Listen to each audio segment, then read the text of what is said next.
మహారాజు కవిత్వము జ్యోతిష్యం రాని మామూలు బ్రాహ్మణుడికి బంగారు కాసులు బహుకరించాడే, అటువంటి వాడు నిజమైన పండితులు జ్యోతిష్యము కవిత్వం వచ్చిన వారికి కొలువులో ఎందుకు ఉద్యోగాలు ఇవ్వలేదు?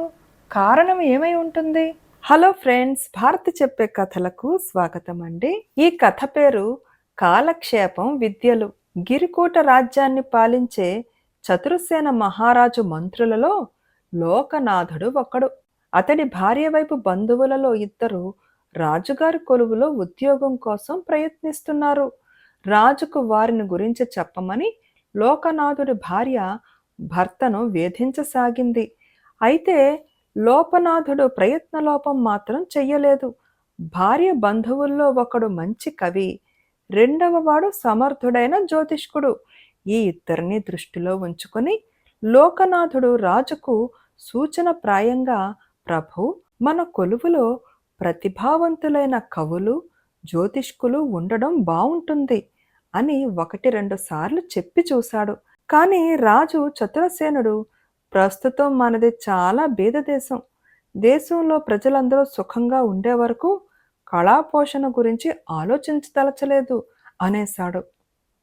లోకనాథుడు తన సమస్య గురించి మరొక మంత్రికి చెప్పుకున్నాడు. రాజుల మనోవృత్తులు చిత్రమైనవి. ఏదైనా మంచి సమయం చూసి నీ బంధువుల ప్రతిభను ఆయన ముందు ప్రదర్శించమను, అప్పుడు రాజుగారే వాళ్లను కొలువులో చేర్చుకుంటారు అన్నాడు మంత్రి. లోకనాథుడికి సలహా నచ్చింది. ఆ రోజు నుంచి మంచి అవకాశం కోసం ఎదురు చూడసాగాడు. ఒక రోజున రాజు లోకనాథుడితో కలిసి మారువేషంలో మరొక నగరం వెళ్ళి అక్కడ పరిస్థితుల్ని రహస్యంగా పరిశీలించాలి అనుకున్నాడు. ఈ సంగతి ముందుగానే తెలియటం వల్ల లోకనాథుడు తన బంధువులిద్దరినీ పిలిచి ఫలానా నగరంలో ఫలానా రోజున రాజును కలిసి విద్యలను ప్రదర్శించమని చెప్పాడు.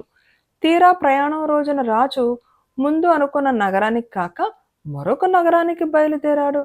లోకనాథుడు కంగారు పడిపోయి, ప్రభు, మనం అనుకున్నది ఈ నగరానికి కాదు కదా అన్నాడు. అందుకు చతురసేనుడు నవ్వి, చివరి క్షణం వరకు నా కార్యక్రమం గురించి ఎవ్వరికీ నిజం తెలియకూడదు, ఇది నా పద్ధతి అన్నాడు. లోకనాథుడు రాజుకు తెలియకుండా ఈ సంగతి ఒక నమ్మకస్తుడి ద్వారా ఇంటికి కబురు చేశాడు. అయితే అప్పటికే అతని బంధువులు ప్రయాణమైపోయారు. లోకనాథుడు దిగులుగానే రాజుతో ప్రయాణమయ్యాడు. వారు చేరిన నగరంలో ఇద్దరు ఒక పేద బ్రాహ్మణి ఇంట విడిది చేశారు. రాజు ఆ బ్రాహ్మణ్ణి అడిగి నగర పరిపాలన గురించి చాలా విషయాలు తెలుసుకున్నాడు. రోజంతా లోకనాథుడు, చతురసేనుడు నగరం తిరిగి రాజును గురించి ప్రజలేమనుకుంటున్నారో తెలుసుకునేవారు. అలా 2 రోజులు గడిచాయి. ఒక రోజున ఇద్దరు విడిదికి తిరిగి వచ్చేసరికి బ్రాహ్మడు చెయ్యి చూసి ఎవరికో జోస్యం చెబుతున్నాడు. నీకు జ్యోతిష్యం తెలుసునా అని రాజు ఆశ్చర్యంగా బ్రాహ్మణ్ణి అడిగాడు.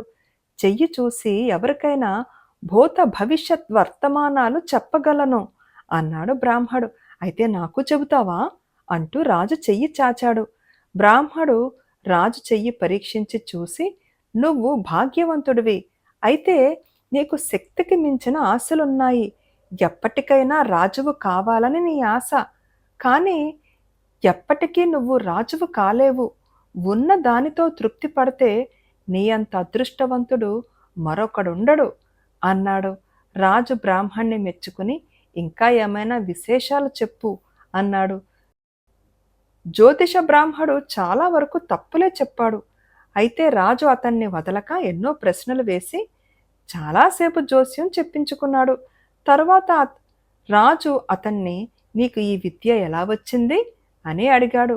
స్వతహాగా నేను కవిని. మా ఇంట్లో పూర్వీకులు వదిలివేసిన గ్రంథాలెన్నో ఉన్నవి. అవి తిరిగేస్తుంటే హస్త సాముద్రిక గ్రంథం కనపడింది. అప్పటి నుంచి జ్యోతిష్యం చెప్పడం ఆరంభించాను అన్నాడు బ్రాహ్మడు.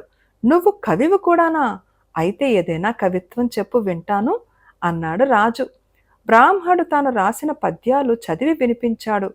అందులో ఎన్నో తప్పులున్నవని సాహిత్యంతో అంతగా పరిచయం లేని లోకనాథుడికే అనిపించింది.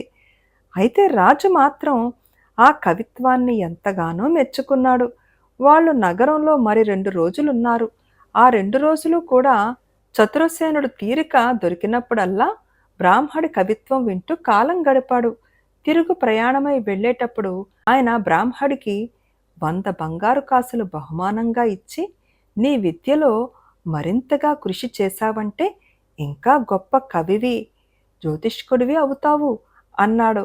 ఈలోగా లోకనాథుడి బంధువులకు అతడి భార్య ద్వారా సరి అయిన సమాచారం తెలిసి రాజున్న చోటికి బయలుదేరారు. వాళ్లకు తిరుగు ప్రయాణమై వస్తున్న లోకనాథుడు రాజు కనిపించారు. లోకనాథుడు ఎలాంటి మారువేషంలో ఉండేది ముందే తెలుసు గనుక వాళ్ళు తమ బంధువును సులభంగా గుర్తించారు. ఇక పక్కన ఉన్నది రాజు చతురసేనుడు. జ్యోతిష్కుడు చతురసేనుడితో ముఖం చూసి, మనిషి 3 తరాలు అటూ ఇటూ సర్వం చెప్పగలను.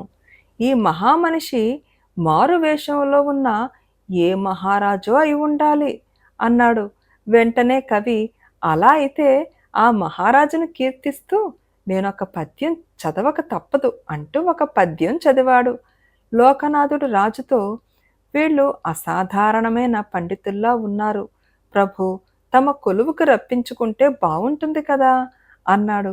చతురసేనుడు చిరాగ్గా, వీళ్ళు గొప్ప పండితులనేందుకు సందేహం లేదు అంటూ ప్రయాణం సాగించాడు.